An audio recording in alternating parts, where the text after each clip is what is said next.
Bonjour et bienvenue dans cette vidéo. Ensemble, commentons cette nouvelle que le CSR 26 a maintenant été inclus dans le programme de rachat du groupe Corsair.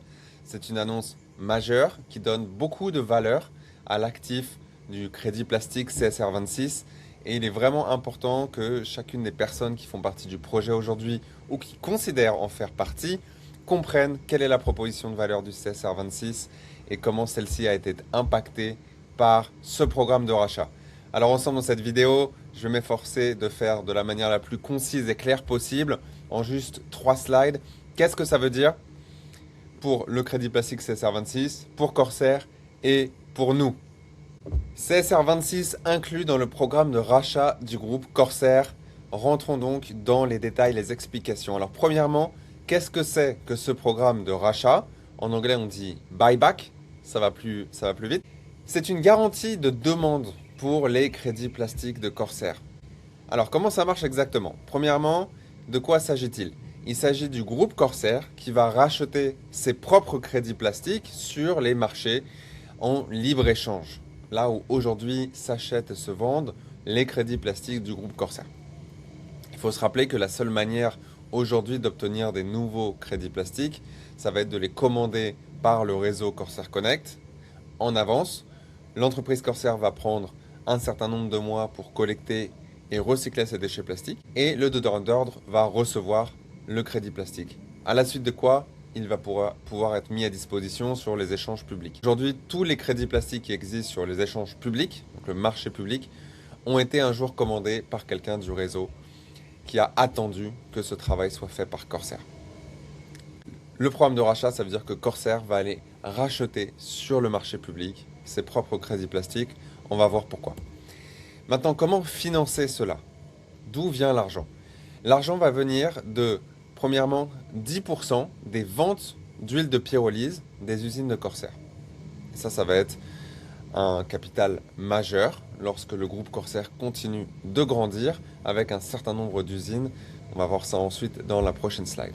Mais 10% des ventes aux entreprises pétrochimiques telles que Shell.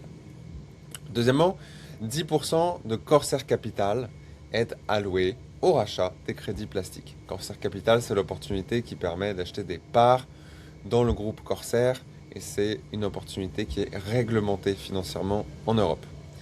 Et puis, il va avoir aussi accès à 10% des revenus générés par ce qu'on appelle les gate fees. Alors le gate fee, j'ai pas trouvé comment le traduire en français. Qu'est-ce que c'est? C'est lorsque on se fait payer par le gouvernement, par la municipalité locale pour prendre et accepter les déchets plastiques dans notre usine, pour ensuite les recycler et les transformer en biopétrole. Aujourd'hui, ça existe dans tous les pays du monde, mais ça va être plus avantageux dans les pays développés. Dans les pays en développement, aujourd'hui, les gate fees sont très faibles. Avec le développement de Corsair en Europe notamment et aux États-Unis, il va y avoir un revenu significatif généré par simplement le fait que Corsair va prendre et accepter des déchets plastiques dont le gouvernement ne sait que faire. Et pour cela, Corsair se fait payer. On a des marchés aujourd'hui en Europe qui vont jusqu'à 400 € la tonne.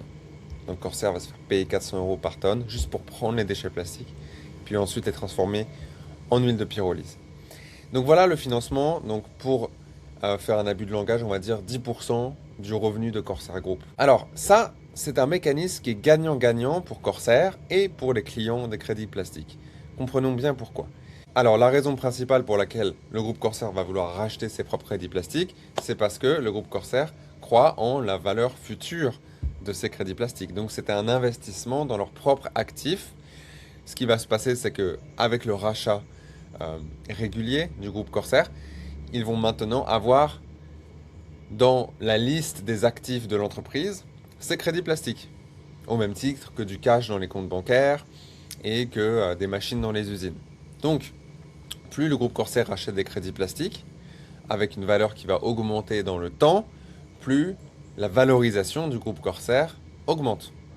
Donc voilà pourquoi le groupe Corsair est intéressé pour acheter ses propres crédits plastiques, c'est parce qu'il croit en la valeur future de ces crédits plastiques. Donc c'est un investissement pour le futur.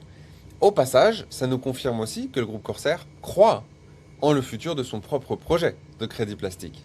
Ce qui est super. Sinon, ils n'utiliseraient pas 10% de leurs revenus, précieux revenus, par leurs activités industrielles pour acheter des crédits plastiques. Maintenant, c'est aussi un mécanisme gagnant pour les clients des crédits plastiques parce que soudainement, ces crédits plastiques sont plus que seulement des crédits plastiques.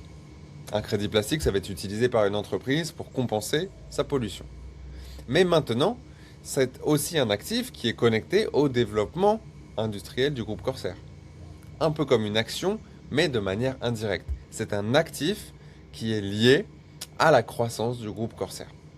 Donc, sa dimension vient de changer. Et c'est pour ça que le crédit plastique a maintenant davantage de valeur. Alors, programme de rachat, regardons quelles sont les estimations que nous on peut faire basées sur la croissance et les projections de l'entreprise. Faisons une estimation prudente. On a un plan d'expansion globale pour l'entreprise qui est bien connu au sein du réseau. Maintenant, si on regarde pour les 4 prochaines années, ce qu'on devrait avoir en termes de capacité industrielle. En 2027, il est prévu qu'il y ait 30 réacteurs en production. Ça va générer, avec le reste des revenus, probablement à peu près 4 millions d'euros pour le programme de rachat. 2028, mettons 50 réacteurs, 6 millions d'euros. 2029, 85 réacteurs, 9 millions d'euros. Et 120 réacteurs, 13 millions d'euros pour cette année-là. Donc au total, c'est mon opinion, ça ne vient pas de l'entreprise. Moi, j'estime qu'il y aura à peu près 32 millions d'euros qui seront alloués au rachat de crédits plastiques sur les 4 prochaines années. Les projections de l'entreprise, les objectifs de l'entreprise sont bien au-delà de ça.